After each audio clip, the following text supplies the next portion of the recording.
আসসালামু আলাইকুম। এটিএন বাংলা সংবাদে সবাইকে স্বাগত জানাচ্ছি তানিয়া ইসলাম রাত্রি।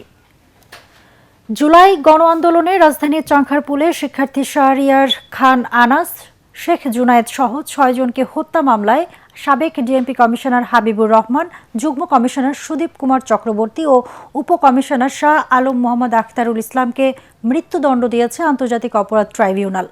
এছাড়া সহকারী পুলিশ কমিশনার ইমরুলকে ৬ বছর, শাহবাগ থানার তখনকার ওসি আরশাদ হোসেনকে ৪ এবং কনস্টেবল সুজন হোসেন, ইমাজ হোসেন ইমন ও নাসরুল ইসলামকে ৩ বছর করে কারাদণ্ড দেওয়া হয়েছে। বিচারপতি গোলাম মর্তুজা মজুমদারের নেতৃত্বাধীন ৩ সদস্যের ট্রাইব্যুনাল ১-এ এই রায় দেন। মৃত্যুদণ্ডপ্রাপ্ত ৩ আসামির যাবতীয় সম্পত্তি সরকারের অনুকূলে বাজেয়াপ্ত করার নির্দেশ দিয়েছেন ট্রাইব্যুনাল। ৮ আসামির মধ্যে ৪ জন পলাতক। জুলাইয়ে মানবতা বিরোধী অপরাধের মামলায় এটি দ্বিতীয় রায়, আর আইনশৃঙ্খলা বাহিনীর বিরুদ্ধে এটি প্রথম। রায়ের পুরো কার্যক্রম সরাসরি সম্প্রচার করে বাংলাদেশ টেলিভিশন। রায়ে সংক্ষুব্ধ আসামিপক্ষ ও প্রসিকিউশন। কারাদণ্ডপ্রাপ্ত আসামিদের সর্বোচ্চ সাজা চেয়ে প্রসিকিউশন এবং খালাস চেয়ে আপিল করার কথা জানিয়েছে আসামিপক্ষ।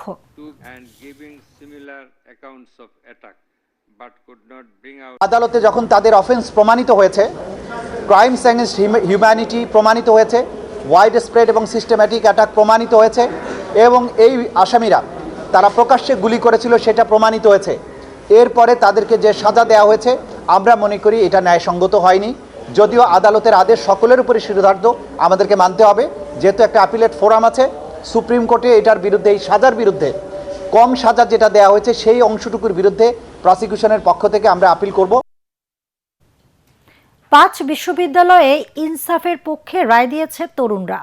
এখন দেশবাসীর ভোটের প্রতীক্ষা করছে জামায়াতে ইসলামী।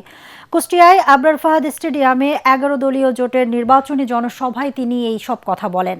জামায়াতের আমির আরও বলেন, ক্ষমতায় এলে নারীদের ঘরে, রাস্তাঘাটে চলাফেরা, কর্মস্থলের নিরাপত্তা ও মর্যাদা নিশ্চিত করবে জামায়াত।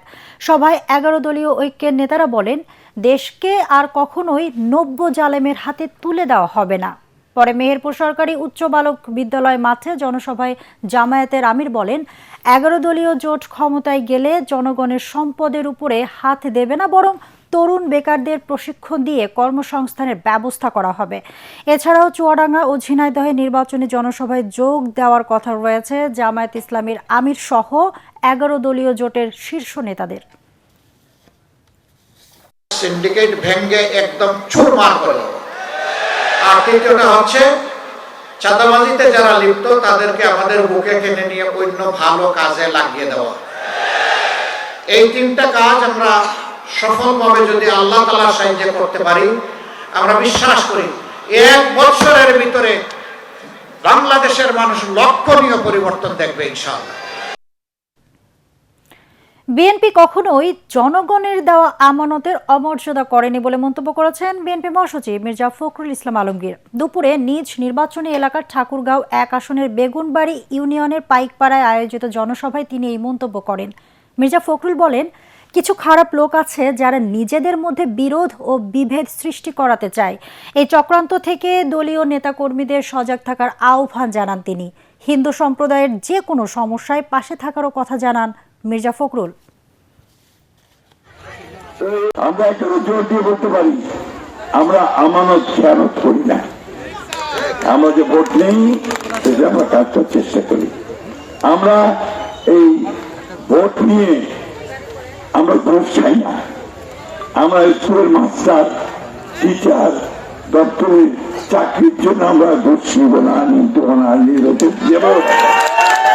দেবো না কাউকে। আমরা কোনো চাকরির জন্য পয়সা নিব না, কোনোদিন নিব না, এবং অন্যরা যেন না নিতে পারে সেই ব্যবস্থা আমরা করব। জাতীয় সংসদ নির্বাচনকে সবার জন্য অংশগ্রহণমূলক, শঙ্কামুক্ত ও সুষ্ঠুভাবে সম্পন্ন করতে সশস্ত্র বাহিনীর সদস্যদের নির্দেশ দিয়েছেন প্রধান উপদেষ্টা ডক্টর মোহাম্মদ ইউনূস। আসন্ন ত্রয়োদশ জাতীয় সংসদ নির্বাচন ও গণভোট উপলক্ষে সেনা সদরের সশস্ত্র বাহিনীর ঊর্ধ্বতন কর্মকর্তাদের সাথে মতবিনিময় সভায় তিনি এই নির্দেশ দেন। এ সময় বাহিনীর প্রত্যেক সদস্যকে পেশাদারিত্ব, নিরপেক্ষতা এবং আন্তঃপ্রাতিষ্ঠানিক সমন্বয়ের মাধ্যমে দায়িত্ব পালনের কথা বলেন ডক্টর ইউনূস। সকালে ঢাকা সেনানিবাসে সেনা সদরের হেলমেট অডিটোরিয়ামে প্রধান উপদেষ্টাকে অভ্যর্থনা জানান সেনাবাহিনী প্রধান জেনারেল ওয়াকারুজ্জামান, নৌবাহিনী প্রধান অ্যাডমিরাল এম নাজমুল হাসান এবং বিমান বাহিনীর প্রধান air chief marshal Hasan Mahmud Khan এবং সশস্ত্র বাহিনী বিভাগের principal staff officer lieutenant general SM Kamrul Hasan. সভার শুরুতে দেশের প্রয়োজনে সশস্ত্র বাহিনীর গৌরবোজ্জ্বল ও দায়িত্বশীল ভূমিকার কথা উল্লেখ করেন প্রধান উপদেষ্টা। দীর্ঘ সময় ধরে ধৈর্য, পেশাদারিত্বের সাথে আইন শৃঙ্খলা বজায় রাখায় সশস্ত্র বাহিনীকে ধন্যবাদ ও কৃতজ্ঞতা জানান তিনি। সভায় নির্বাচন সংশ্লিষ্ট বিভিন্ন গুরুত্বপূর্ণ ও সমসাময়িক বিষয়ে বিস্তারিত আলোচনা হয়।